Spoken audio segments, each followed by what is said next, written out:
Hey guys and gals, Dan Berkey here, a narcissist who gives a fuck, welcoming you back to my favorite place, Henry Hudson Park, right across the street from where I live. I wanted to address something today with regard to NPD. That is an ongoing challenge. Many people would call minor lies, like you're lying about the brand of ketchup you bought, or you lied about you got inorganic vegetables instead of organic and you were instructed to get organic. Yeah, you call those white lies, things that really don't matter in the long run. But to us, to narcissists, that's like an alcoholic taking a sip of beer. You know what the consequence is going to be. It may not happen right away. May not happen for a few days, a week, or a month. But if you keep at that, keep telling these little, seemingly innocuous lies, they start building on each other. They start getting more common, more frequent. And that is the issue I'm facing with myself now. It's like a knee-jerk reaction. It's like I respond to something. Oftentimes, what will come out is a fabrication, an exaggeration, something that is not altogether true. It's not like, well, they've asked me onto the International Space Station, or Elon Musk wants to give me $2 billion just for the heck of it. No, nothing quite as outrageous as that. But if I give in to the temptation to lie, which is not even a temptation because it's just a knee-jerk, it's immediate, there has to be an intervention. That comes from me. And that's difficult.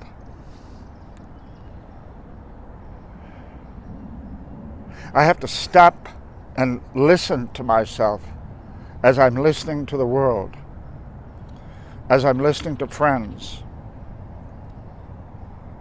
as I'm writing to friends. Tell myself, is this true? Is this 100% true? Because it better be. I put the onus on me. It has to stop. And I have to get tough with me. I have been, but I have to get tougher.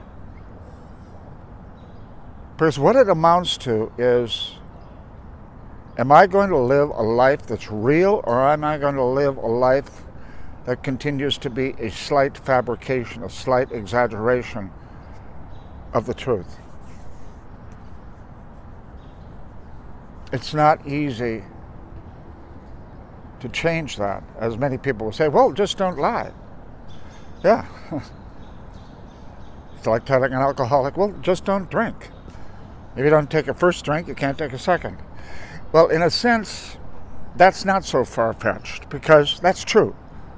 If you don't take the first drink, you're never going to take the second. If I don't tell the first lie, that doesn't guarantee I'm not going to tell the second lie. The thing is, alcoholism is different. Okay, it's a substance. This is internal. With alcoholism or drug addiction, you're taking something in. You can stop yourself from imbibing or shooting up or smoking or sniffing or whatever you do. It's something external that you take in, but with lying, it's something internal that you give out. Or you give it just to yourself. Just as bad. I don't know how to correlate this with so-called sex addiction,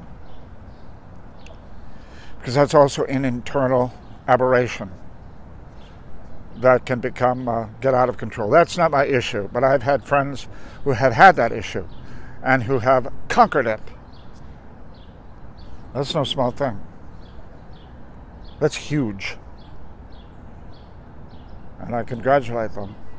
Every chance I get, I say, how you doing? That is fantastic. You just keep going, one day at a time. In a sense, that's where I am at right now. And it's not bad. I have been pretty good because I have been constantly monitoring myself. It doesn't really get in the way of living. Actually, it elevates living because I am super aware, not only of myself, but of my surroundings. It's important to be aware. Oh yeah, you can't be 100% aware in the present all the time, even though you might want to strive for that. But that's the only place you're alive, is right here and now, the very moment you're alive. And you know, you can argue, and I've heard people argue it, that there's no such thing as really a present because it's an infinitesimal point.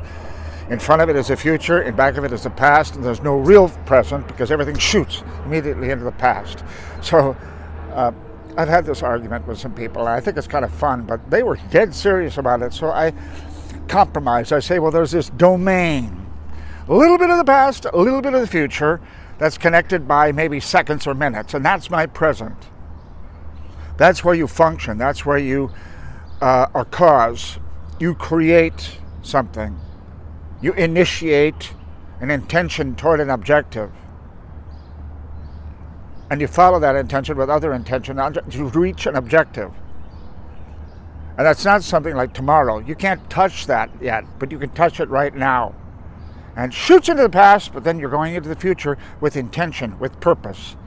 And that is important, to have purpose. For myself, for my healing, to be better, a better human being in the sense of being honest, being a person of integrity, a person who looks forward, doesn't dwell on the past, takes from the past to learn from it and go forward.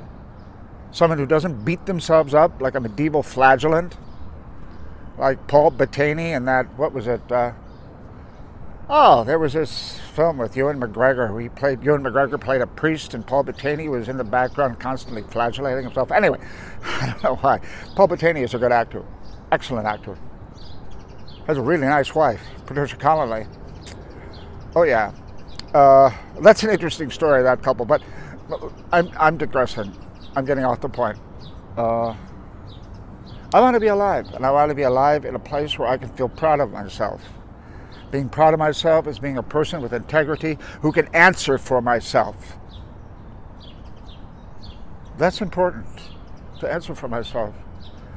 To be there for my friends, to honestly be there for my friends, and be there for my loved ones. That is so important. I'm kind of repeating myself here because it's a big thing for me. It's a beautiful day here. It's wet. It has that odor that you know when trees and shrubbery and green things that are growing have been suddenly doused with rainwater. It has a wonderful odor, that smell of life. Spring. Excuse me. So anyway, that's kind of where I am at today. And so I'll go back to my walk. Keep well. Be aware. We can heal. We who are narcissists, we can heal. We can turn things around. We can address that machine that we have taken for granted for maybe decades and turn it around. Better late than never. Ciao, guys and gals.